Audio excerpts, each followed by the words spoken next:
a heck of a reception and performance by veteran Ivory Coast sprinter Jose Marie Talu Smith, gracing the National Stadium track for the very first time.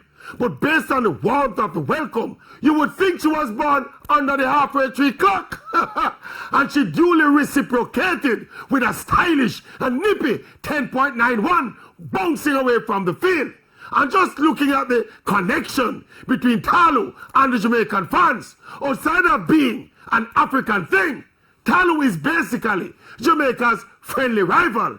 She's on the same side of the battle lines with the Jamaican girls in the war against the Americans. I think Jamaicans over time have ratings for Talu. Her path to more medal glory has been blocked by Jamaican excellence.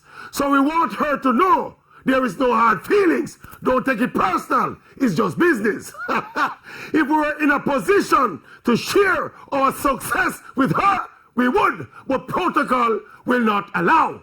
So until we can make you an honorary Jamaican, Mrs. Talu Smith, just hold some love and some warmth and some applause. Yes, yes, yes, yes.